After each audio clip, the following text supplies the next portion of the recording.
आइए अब स्टार्ट किया जाए, शुरू किया जाए कॉम्प्लेक्स नंबर के बारे में थोड़ा सा पढ़ा जाए।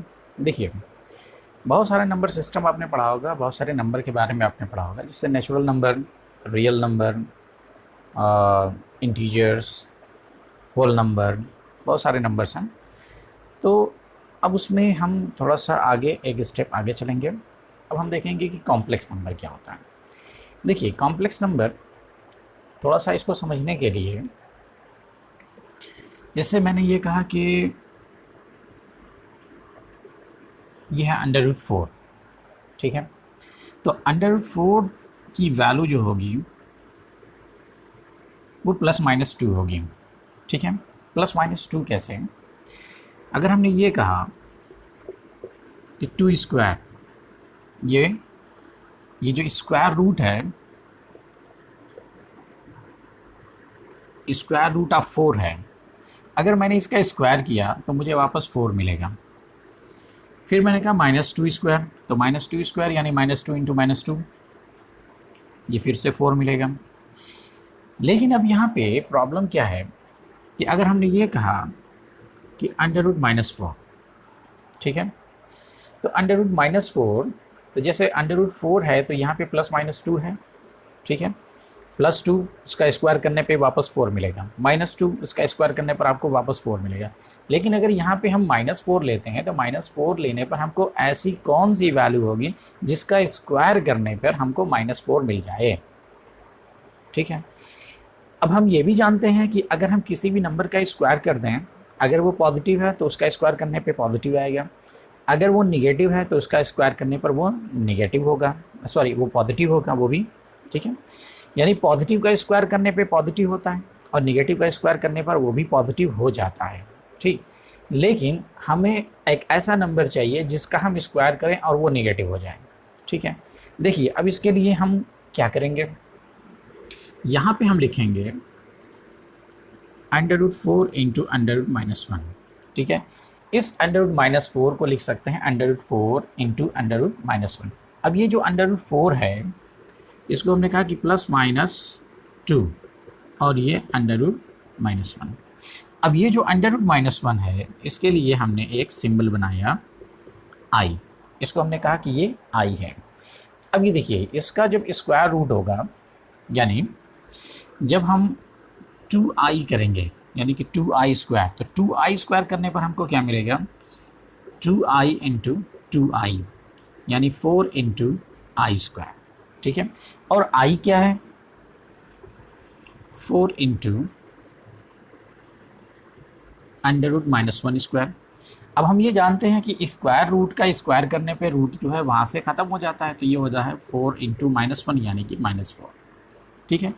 तो इस तरीके से हमने देखा कि √-4 है तो √-4 का स्क्वायर रूट भी लिया जा सकता है, ठीक है। अब √-4 का जब स्क्वायर रूट लिया जाएगा तो यहाँ पर हमें एक चीज़ करना ये होगा कि ये जो √- है, यानी जो माइनस है उस माइनस को हमने अलग कर दिया, तो √-1 इसको हमने एक सिंबल से रिप्रेजेंट किया i। अब इसका जो स्क्वायर रूट बनेगा वो 2i बनेगा और -2i बनेगा, ठीक है। अब इस 2i और i को हम कहते हैं, यानी ये जो नंबर बना हुआ है इसको हम कहते हैं इमेजिनरी नंबर, ठीक है। ये इमेजिनरी नंबर है, ठीक। मतलब ये रियली एग्जिस्ट नहीं करता। जैसे हमने कहा कि रियल नंबर, तो रियल नंबर का मतलब ये हुआ कि वो रियली एग्जिस्ट करता है, यानी उसको हम नंबर लाइन पर रिप्रेजेंट कर सकते हैं। किसी भी नंबर को हम नंबर लाइन पे रिप्रेजेंट कर सकते हैं। अब ये देखिए, ये इमेजिनरी नंबर है, तो इमेजिनरी नंबर को नंबर लाइन पर रिप्रेजेंट नहीं किया जा सकता है, ठीक है। एक सिंगल नंबर लाइन अगर ले लें तो उस नंबर लाइन पे हम 2i को रिप्रेजेंट नहीं कर सकते, हम नहीं बता सकते कि √-4 कहाँ पे होगा, ठीक है, जैसे सभी नंबर होते हैं। तो अब यहाँ पे इसीलिए इसको कहा गया कि ये इमेजिनरी नंबर है, ठीक है, यानी ये रियल नंबर नहीं है, ये इमेजिनरी नंबर है। अब यहाँ पे देखिए, अब यहाँ पर थोड़ा सा इस इमेजिनरी नंबर यानी कि i को लेकर के, तो मुझे उम्मीद है कि आप इमेजिनरी नंबर समझ गए होंगे कि इमेजिनरी नंबर क्या होता है। अब देखिए, अब थोड़ा सा आगे बढ़ेंगे, इस i के बारे में हम पहले थोड़ा सा पढ़ लें। यहाँ पे देखिए, i जो है, इसे मैं मिटा दूँ, तो अब हम बढ़ रहे हैं कॉम्प्लेक्स नंबर की तरफ। ठीक है, पहले हम आई के बारे में पढ़ लें। देखिए आई क्या है, √-1 है। ठीक है, तो आई स्क्वायर जब स्क्वायर करेंगे तो ये -1 हो जाएगा। फिर उसके बाद मैंने कहा कि आई क्यूब, तो आई क्यूब क्या हो जाएगा, आई क्यूब हो जाएगा, देखिए आई स्क्वायर इंटू आई स्क्वायर ये -1 है, तो -1 इंटू आई यानी कि -i। तो हम ये कह सकते हैं कि ये वैल्यू -i होगी, यानी आई क्यूब -i होगी। फिर उसके बाद मैंने कहा कि i⁴, तो i⁴ यानी आई स्क्वायर इंटू आई स्क्वायर। ठीक है, आई स्क्वायर इंटू आई स्क्वायर, -1 इंटू -1, तो ये बन जाएगा 1। ठीक है, ओके। अब यहाँ पे ये जो वैल्यू है इसको हम याद रखेंगे, इस चीज़ को हम याद रखेंगे, आई स्क्वायर, आई क्यूब, i⁴ है ना, इसको हम याद रखेंगे। अब एक चीज़ हम और याद रखेंगे, जैसे अगर हमने कहा कि 1/i, तो 1/i को हम कैसे सॉल्व करेंगे। ठीक है, इसको हम ये करेंगे कि i स्क्वायर, यानी i से मैंने ऊपर नीचे मल्टीप्लाई कर दिया, तो i से जब ऊपर नीचे मल्टीप्लाई कर दिया तो ये देखिए ये -1 है। ठीक है, ये वैल्यू -1 है, माइनस से जब डिवाइड करेंगे तो ये हो जाएगा -i। यानी इसमें आपको एक चीज़ और याद रखना है, 1/i = -i। ठीक है, बहुत अच्छी बात है। देखिए अब इसका यूज़ क्या करना है हमें, इसको हम कैसे यूज़ करेंगे, आई के बारे में थोड़ा सा पढ़ लिया जाए। देखा जाए कि ये सपोज़ अगर हमने कहा कि i⁴, ठीक है, आई स्क्वायर है, आई क्यूब है, तो i⁴ है, तो i into I into I into I into I, इस तरीके से अगर हम करें, यानी i को हम मल्टीप्लाई करते हैं यहाँ 49 टाइम्स, या फिर हम इसको सॉल्व करने के लिए ये मेथड यूज़ करें, इसको हम 4 से डिवाइड करें। तो 4 से जब हम डिवाइड करेंगे तो 4 इंटू ये बनेगा 1 और ये 2 और ये +1। ठीक है, देखिए 49 को जब हम डिवाइड करेंगे तो ये बनेगा 4 इंटू 12 + 1। ठीक है, 4 से डिवाइड करने पर 12 इसका कोशेंट हो जाएगा और 1 इसका रिमाइंडर होगा, तो 49 को हम लिख सकते हैं 4 इंटू 12 + 1। अब यहाँ पे देखिए, यहाँ पे जो +1 है इसको लिख सकते हैं i 4 इंटू 12 इंटू आई। ठीक है, बात समझ में आ रही है। ठीक, आप एक्सपोनेंट का रूल पढ़ चुके हैं, एक्सपोनेंट में क्या होता है कि a⁴m + n है, तो इसे हम लिखते हैं a⁴m इंटू a⁴n। ठीक है, a⁴m + n यानी a⁴m इंटू a⁴n, तो i⁴ इंटू 12 इंटू ये प्लस है। ठीक है, तो ये i⁴ हो जाएगा। अब यहाँ पे देखिए i⁴ है, तो i⁴ इंटू i⁴ की वैल्यू 1, 1⁴ 1। ठीक है, यानी कि i। अब देखिए i⁴ में आप देख रहे हैं कि 4 का मल्टीपल ये बनाया जाएगा, 4 इंटू 12 और +1। अब यहाँ पर ये जो वैल्यू हमको मिलेगी, यानी जब 4 का मल्टीपल बनेगा तो ये वैल्यू हमेशा 1 बनेगी, क्योंकि ये i⁴ यहाँ पे बनेगा, तो i⁴ और ये 1 बनेगा, 1 जो भी होगा ये 1 हो जाएगा। अब यहाँ पे ये मैटर करता है कि यहाँ पे रिमाइंडर क्या है। अब देखिए 4 से डिवाइड करने पर रिमाइंडर क्या क्या आ सकता है, रिमाइंडर 0 आ सकता है, 1 आ सकता है, 2 आ सकता है और 3 आ सकता है। ठीक है, आपने यूक्लिड्स लेमा पढ़ा होगा, तो इसमें हम बताया जाता है कि रिमाइंडर जो है वो हमेशा डिवाइज़र से छोटा होता है या उसके बराबर हो सकता है। ठीक है, तो अब देखिए यहाँ पे, तो अब यहाँ पे हम देखेंगे, देखिए अगर हमने कहा कि i⁴ 49, ठीक है, और इसको हमने लिखा i⁴ 4 इंटू 12 + 1। ठीक, तो i⁴ इंटू 12 ये सीधे सीधे आपको क्या लिखना है कि ये 1 हो जाएगा। ठीक, तो अब इसको लिखेंगे i⁴ 1, तो i⁴ 49 की वैल्यू क्या हो जाएगी, ये हो जाएगी 3। देखिए इसी तरीके से एक एग्जांपल मैं और ले रहा हूँ, अब एक एग्जांपल मैं और ले रहा हूँ। ठीक है, वीडियो थोड़ा सा लंबा होता जा रहा है। मैंने कहा कि 37, ठीक, या मैंने कहा कि 38। ठीक है, तो इसको मैंने लिखा कि 4 इंटू 9 + 2। ठीक है, तो i⁴ 4 इंटू 9 + 2 लिख सकते हैं। तो i⁴ इंटू 9 ये तो 1 हो जाएगा, तो क्या बनेगा, ये i² बनेगा, ये हो जाएगा 1 और ये इंटू 2, तो इसको हम लिख सकते हैं। ठीक है, देखिए इसको आप चाहें तो ऐसे लिखिए 4 इंटू 9 इंटू i⁴ 2। ठीक है, ये फार्मूला यहाँ पे हम अप्लाई करेंगे, तो i⁴ 4 इंटू 9 इंटू i², ठीक है, और ये वैल्यू आपकी 1 हो जाएगी और उसके बाद फिर सीधे यहाँ आएंगे, या फिर आप डायरेक्ट यहाँ से सीधे यहाँ पे आ सकते हैं, क्योंकि i to the power 4 into 9 तो 1 होना ही है, तो 1 into i to the power 2। अब देखिए i टू द पावर 2 की वैल्यू -1, ठीक है, यानी i टू द पावर 38 की वैल्यू क्या हो जाएगी, ये -1 हो जाएगी। ठीक है, चलिए ये तो i के बारे में हो गया थोड़ा सा। ओके, अब i के बारे में ये सारी चीज़ें हमने जान लिया।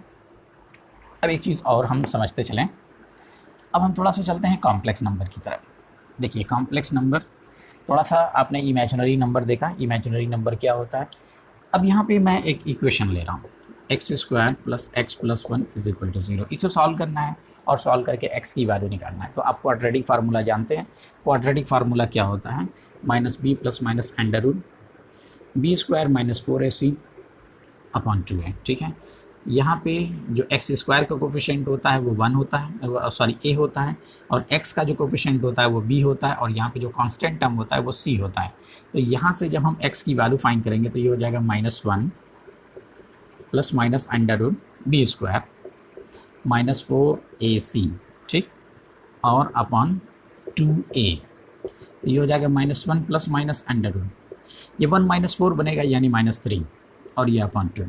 अब यहाँ पे देखिए -1 + माइनस, इसको हम लिख सकते हैं √3 इंटू √-1/2, और आगे इसको लिख सकते हैं -1 + -√3i/2।